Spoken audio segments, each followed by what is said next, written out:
Okay, I'm going to show you at least two ways to work this. Again, I'm going to show you ways where you can do it just on paper without graphing paper. Then I'll show you what using graphing paper. So one thing you can use is you could use point slope formula, which is y minus y1 equals m times x minus x.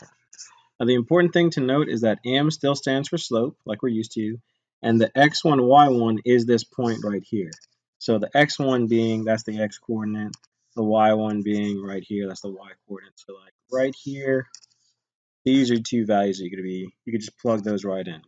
All right, we want it to be parallel to this. Now, if it is parallel, that means we're going to have the same slope.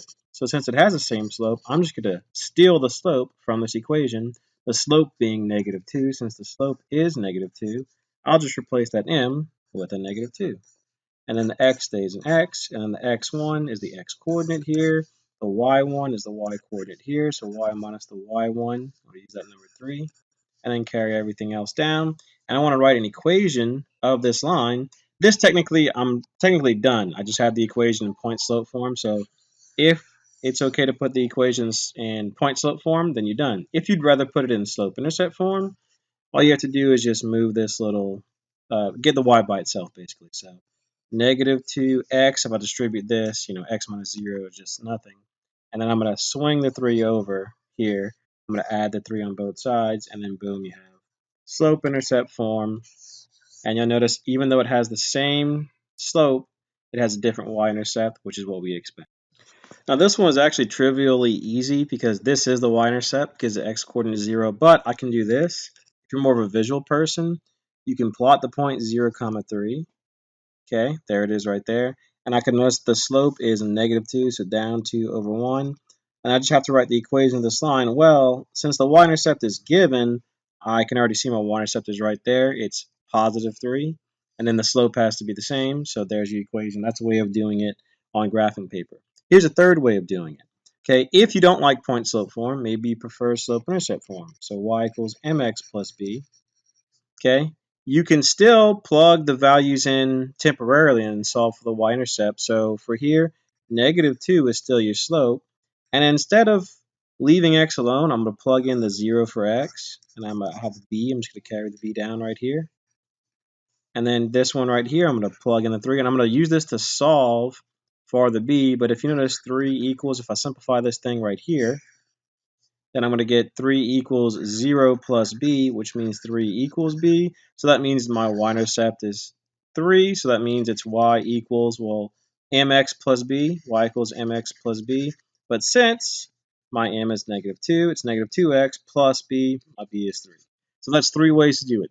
Point slope form, slope intercept form, using graphing.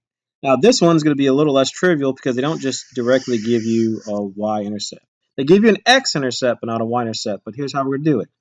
We're going to do it the equation way first. So if you prefer point slope form, write point slope form. And then I'm going to just plug in these values. Y minus, notice that my y value is 0. Notice that my slope is all the thing in front of x because this is already written in slope intercept form. And then I'm going to put my x coordinate in place of x1. And so I get y minus 0 is just y. So y equals 1/3 x. I'm going to distribute the 1/3 to the -6 as well. 1/3 times 6 is -2. And then by default, like it just ends up nicely in slope intercept form without doing much work. Here's something else I could do. I could also do the graphing thing. So if you're more of a visual person, watch, I can do this. I'm gonna instead of I could graph the line. Watch this. I'll graph the initial line y equals 1/3 x. That would be this has a y-intercept of 0. That's the original line right here, and I go up 1 over 3. Do that again, up 1 over 3. And then there's that line pretty much right there. But I don't want this line. I want the line that's parallel to that, but it goes to this point. But I want the point 6 comma 0, so that's this point right here. And then I want a line parallel to that. Now I'm gonna not very prettily sketch that. So like up 1 over 3. But instead of going up 1 over 3, I'll also go down 1 and 1 to left 3. I'll go down 1 and left 3 again. Hey, look at that. See how if I do it visually, I still get the intercept of -2, the y-intercept of -2. So that's another way to do it. Of course, you could also use the slope-intercept way of doing it, whichever you prefer, but point-slope form and slope-intercept form are really the same equation, just different versions. Let's practice two more, then we'll do some perpendicular. So I'll write the framework for point-slope form. I plug in the coordinates again. In the y1, I put in this y-coordinate 4. The slope is 1/2. Put that in for m. And then for the x1, I put the x-coordinate. Now here's the thing. The minus is already included in the formula. And then this coordinate is negative, so it's minus -2. But that ends up being just the same thing as x plus 2. So be careful you don't put x minus 2 here. It's actually x plus 2 because there's a double negative. All right, and then I'll just put this in slope-intercept form by first distributing this 1/2, right? So I get 1/2 x. 1/2 times 2 is 1, so it's plus 1. I get y minus 4 equals that. Take the 4 and move it over here, and I get y equals 1/2 x plus 5. I'm going to do it the visual way, just to kind of confirm, if you're more of a visual person. I'm going to first draw the line that I don't really care about. So 1/2 x plus 2 has a y-intercept of 2. Go up 1 over 2, up 1 over 2. So there's pretty much that line right there. But I want it to go to the point -2, 4. So this line right here, I'm going to plot -2, then 1, then positive 4. 1, 2, 3, 4. So there's the point right there. It's going to have the same slope. Notice how if I follow the same slope, I go up 1 and over 2. Hey, look at that. It has a y-intercept of 5. So you do it visually as well as equation-wise. Let's do the other one. Okay, again, not a non-trivial point right here. It's not like an x-intercept or y-intercept. So y minus, now I have that same issue. The y coordinate is negative, so it's a -2. And so you're actually going to have y plus 2 here if you use point-slope form. And then the slope is the thing in front of x, -3/2 x. -3/2, and then there's a parentheses, x minus positive 6. Then I'm going to distribute again. So this is y plus 2 equals -3/2 x, and a negative times a positive is a negative. And just so I don't mess up my arithmetic, I got -3/2 times a -6 over 1. And so these cancel. So it comes out to a -9, positive 9 actually.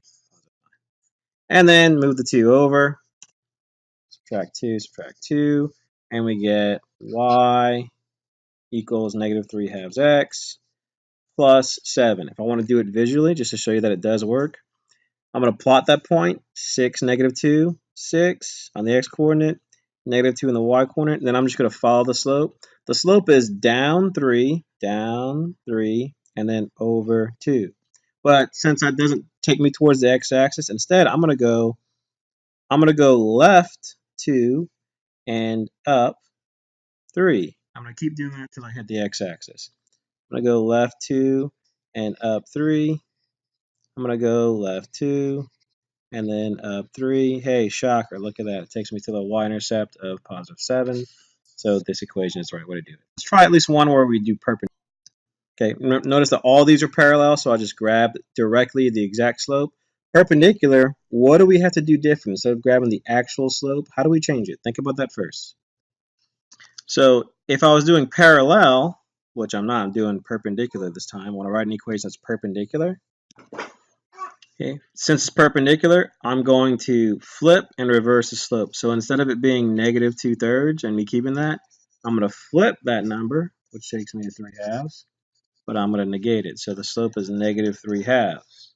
All right, and I plug the point in as I did before. The x-coordinate and the y-coordinate are actually both 6, so that's easy to do. And then I just put this in slope-intercept form, distribute this. So this comes out to -3/2 x, and then 6 times -3/2. I actually did that earlier, and so that's a plus 9, and this -6 over here. But if you want to get it in the slope-intercept form, instead of just leaving it in point-slope form, y equals -3/2 x plus 15.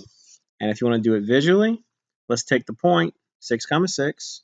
There it is right there.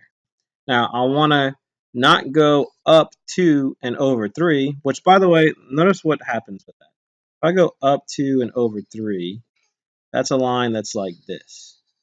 Now watch what happens if instead I go down 3 and over 2. I'm going to go down 3 and over 2. Notice how it makes a line that is hits it at a 90-degree angle. That's why we flip and reverse the slope to get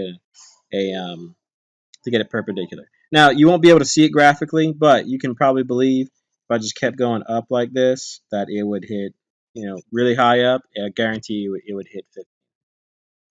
And if I just had a graph bigger, I could totally do it.